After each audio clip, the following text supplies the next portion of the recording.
So రుణమాఫీ పైన ఒక క్లారిటీ వచ్చేసింది. ఇవాళ సాయంత్రంలోగా లక్షలోపు రుణాలు మాఫీ చేస్తాం అని ప్రభుత్వం ప్రకటించింది. ముఖ్యమంత్రి రేవంత్ రెడ్డి అయితే రుణాలు పొందినటువంటి రైతులు, కాంగ్రెస్ కార్యకర్తలు అందరూ గ్రామాల్లో సంబరాలు చేసుకోండి, ఆగస్టు 15లోగా మొత్తం రుణాలు మాఫీ చేస్తాం, అది మా పూచి అని చెప్పిండు. అయితే ఇక్కడ సాక్షి దినపత్రికలో ఇవాళ ఈ రుణమాఫీ విషయంలో కొంత గందరగోళం ఉంది అనేది ఒక పాయింట్ వాళ్ళు పట్టుకున్నారు. అసలు ఏమిటా గందరగోళం, అందరికీ రుణమాఫీ లబ్ధి అందడం లేదా అనేది ఒకసారి చూద్దాం. రుణమాఫీ లెక్క మారిందా, మాఫీ పొందే రైతుల సంఖ్య, నిధులు తగ్గడంపై సందేహాలు. తొలి విడత రుణమాఫీపై కాంగ్రెస్ సర్కార్ ప్రకటనతో గందరగోళం.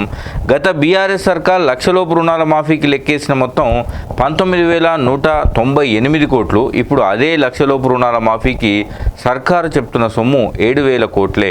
నాటితో లెక్కిస్తే మూడో వంతే ఉండడం ఏమిటంటున్న రైతు సంఘాల నేతలు. ఇంత తగ్గడానికి కారణాలు ఏమిటో స్పష్టత ఇవ్వని వ్యవసాయ శాఖ. నిజానికి గత 5 ఏళ్లలో పెరిగిన పంట రుణాలు. బ్యాంకర్ల సమితి పేర్కొన్న ప్రకారం ఈ ఏడాది మార్చి చివరికి పంట రుణాల మొత్తం ఏకంగా 64,940 కోట్లు. గత ఏడాది డిసెంబర్ 9ని మాఫీకి కటాఫ్గా తీసుకున్న సర్కార్ మాఫీకి అవసరమైన మొత్తం 30,000 కోట్లు అని వాదన. అయితే ఇక్కడ ఒక చిన్న మెలిక ఏంటంటే, రుణమాఫీకి లక్షలోపు చేసే రుణమాఫీకి సంబంధించి ప్రభుత్వం విడుదల చేసినటువంటి నిధులు చాలా తక్కువ ఉండడం అనేది ఇప్పుడు గందరగోళంలో పడేసింది. సో అందరు లబ్ధిదారులు ఉండరా అనే డౌట్స్ వస్తున్నాయి. ఎందుకంటే గత ఏడాది బీఆర్ఎస్ సర్కార్ ఇట్లనే లక్షలోపు రుణాల మాఫీకి చేస్తామని చెప్పింది.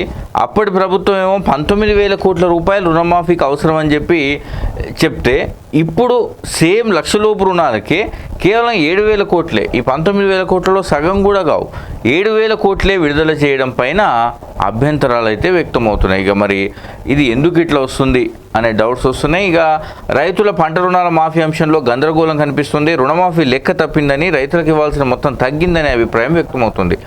తొలి విడతగా లక్షలోపు రుణాలు మాఫీ చేస్తున్నామని, 11.5 లక్షల మంది రైతుల ఖాతాల్లో 7,000 కోట్ల జమ కానున్నాయని కాంగ్రెస్ సర్కార్ చేసిన ప్రకటనే సందేహాలకు తావిస్తుంది. గతంలో బీఆర్ఎస్ సర్కార్ లక్షలోపు పంట రుణాల మాఫీ కోసం 19,000 కోట్ల పైచిలకు నిధులు లెక్కిస్తే ఇప్పుడు రేవంత్ సర్కార్ అదే లక్షలోపు రుణాల మాఫీ కోసం 7,000 కోట్లు ఎందుకు ఇస్తుంది అనేది ఇప్పుడు ప్రశ్న.